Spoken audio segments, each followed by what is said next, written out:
नमस्कार, मैं कृतिका आप सभी का स्वागत करती हूँ हमारे मिशन जेपीएससी के यूट्यूब चैनल पर। यह एक ऐसा प्लेटफॉर्म है जहाँ आपको मिलती है झारखंड के किसी भी प्रतियोगी परीक्षा से संबंधित महत्वपूर्ण जानकारी जो आपको किसी भी परीक्षा में सफल होने में मदद कर सकती है। अगर आप हमारे यूट्यूब चैनल पर पहली बार आए हैं तो हमारे चैनल को लाइक और सब्सक्राइब करना ना भूलें और साथ ही हमारी वीडियोज को सबसे पहले देखने के लिए बेल आइकन जरूर दबाएं। तो चलिए बिना किसी देरी के शुरुआत करते हैं आज की इस वीडियो की। आज की वीडियो में हमारा सबसे पहला प्रश्न कि किस आयोग ने स्थायी राज्य परिषद जो अंतर सरकारी परिषद के नाम से जानी जाती है की स्थापना का समर्थन किया था। ऑप्शन ए पंछी आयोग, ऑप्शन बी सरकारी आयोग, ऑप्शन सी राधाकृष्णन आयोग या ऑप्शन डी मोइली आयोग। इसका सही उत्तर है ऑप्शन बी यानी सरकारी आयोग। सरकारी आयोग ने स्थायी अंतर्राज्यीय परिषद जो अंतर सरकारी परिषद के नाम से जानी जाती है की स्थापना का समर्थन किया था।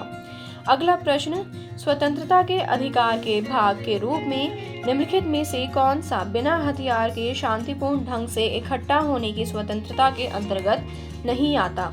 इसका ऑप्शन है ऑप्शन ए घेराव अफसर जो अपना कर्तव्य नहीं निभाते, ऑप्शन बी शांतिपूर्ण इकट्ठा होना, ऑप्शन सी एकत्रित जनता जिनको हथियार नहीं रखना चाहिए या ऑप्शन डी इस अधिकार के अभ्यास पर राज्य कानून बनाकर तर्कपूर्ण प्रतिबंध लगाना चाहिए। तो इसका जो सही उत्तर है वो है ऑप्शन ए यानी घेराव अफसर जो अपना कर्तव्य नहीं निभाते।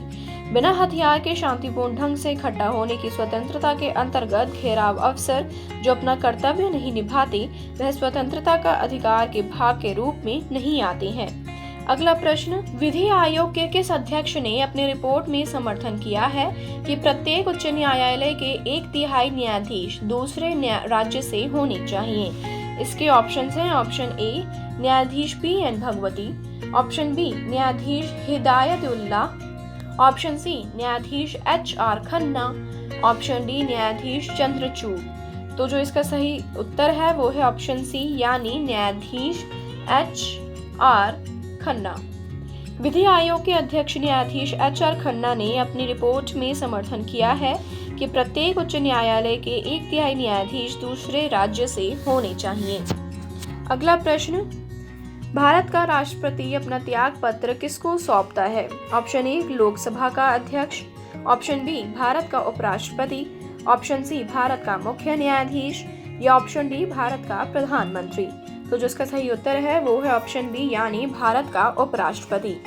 भारत का राष्ट्रपति अपना त्याग पत्र भारत के उपराष्ट्रपति को सौंपता है। राष्ट्रपति भारत का संवैधानिक प्रधान होता है। भारत का राष्ट्रपति भारत का प्रथम नागरिक भी कहलाता है और वही भारतीय संघ कार्यपालिका की शक्ति राष्ट्रपति के अधीन होती है। अगला प्रश्न, जब राष्ट्रपति मृत्यु त्याग पत्र पदच्युत या अन्य कारणों से अपने कर्तव्यों को नहीं निभा सकता तो उपराष्ट्रपति कितने समय तक राष्ट्रपति के रूप में कार्य करता है।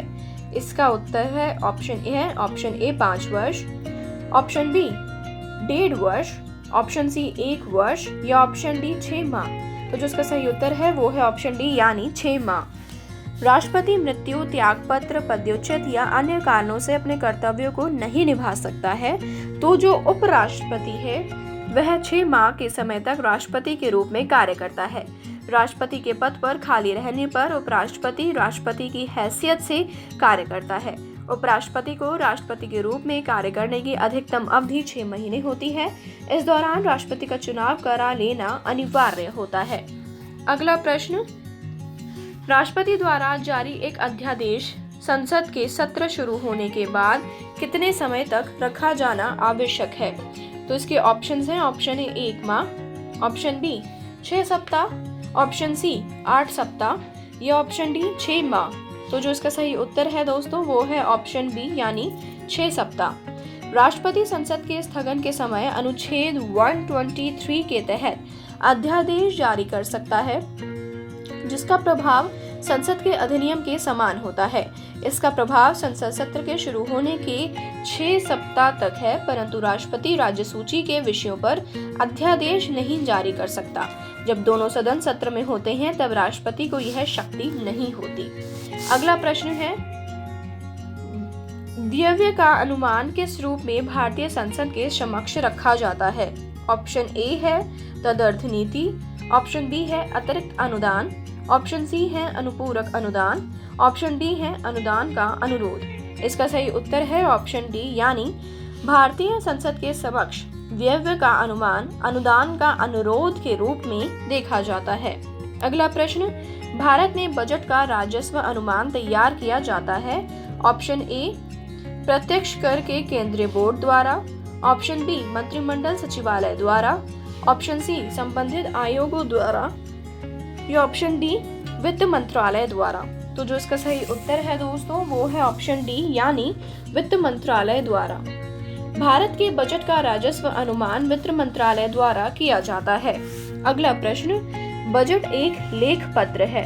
ऑप्शन ए सरकार की मौद्रिक नीति का, ऑप्शन बी सरकार की वाणिज्य नीति का, ऑप्शन सी सरकार की राजकोषीय नीति का या ऑप्शन डी सरकार की मुद्रा बचत नीति का। तो जो इसका सही उत्तर है वो है ऑप्शन सी, यानी सरकार की राजकोषीय नीति का।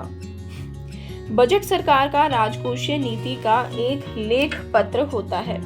इसी के साथ आज की वीडियो का हमारा सबसे आखिरी प्रश्न कि राष्ट्रपति की सिफारिश के बगैर कोई विधेयक जो कर लगाता है विधायिका में नहीं रखा जा सकता। यह प्रावधान भारत के संविधान के किस अनुच्छेद के अंतर्गत है? ऑप्शन ए अनुच्छेद 117, ऑप्शन बी अनुच्छेद 266, ऑप्शन सी अनुच्छेद 306, ऑप्शन डी अनुच्छेद 307। इसका सही उत्तर है ऑप्शन ए अनुच्छेद 117। अनुच्छेद 266 भारत की संचित निधि जिसमें संचार की सभी मौद्रिक अवशिष्टियां एकत्र रखेंगी। विधि सम्मत प्रक्रिया के बिना इसमें कोई भी राशि नहीं निकाली जा सकती। वहीं अनुच्छेद 117 राष्ट्रपति के सिफारिश के बगैर कोई विधेयक जो कर लगाता है विधायिका में नहीं रखा जा सकता। तो यह थी आज की वीडियो। अगर आप जेपीएससी की किसी भी परीक्षा की तैयारी कर रहे हैं तो प्रभात प्रकाशन लेकर आए हैं आपके लिए कुछ चुनिंदा किताबें जिनको आप स्क्रीन पर देख सकते हैं। आप इन सभी किताबों को Amazon और फ्लिपकार्ट से मंगवा सकते हैं। साथ ही स्क्रीन पर दिए गए नंबर पर संपर्क करके आप इन्हें ऑर्डर भी कर सकते हैं। तो उम्मीद है आपसे फिर मुलाकात होगी प्रभात एग्जाम के YouTube चैनल पर। तब तक के लिए नमस्कार। आपकी जेपीएससी परीक्षा की तैयारी को फास्ट ट्रैक पर लाने के लिए भारत का प्रसिद्ध पब्लिशर प्रभात प्रकाशन आपके लिए लाया है कंप्लीट बुक सीरीज। इसमें आपको मिलेंगी पेपर 1 और पेपर 2 की संपूर्ण गाइड बुक्स।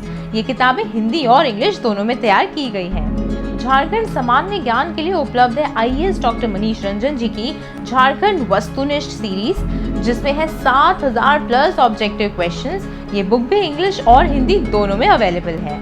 इसके साथ ही पेपर 1 और पेपर 2 के प्रत्येक विषय पर भी हमारी किताबें उपलब्ध हैं, जिनमें है topic wise solve papers.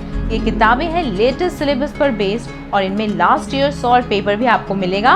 100% exam ready होने के लिए आप पढ़ सकते हैं 15 मॉडल सॉल्व पेपर्स। ये बुक इंग्लिश में भी अवेलेबल है। तो आज ही ऑर्डर करें Amazon, फ्लिपकार्ट या नजदीकी बुक स्टोर से, क्योंकि इतनी सटीक किताबें आपको और कहीं नहीं मिलेंगी।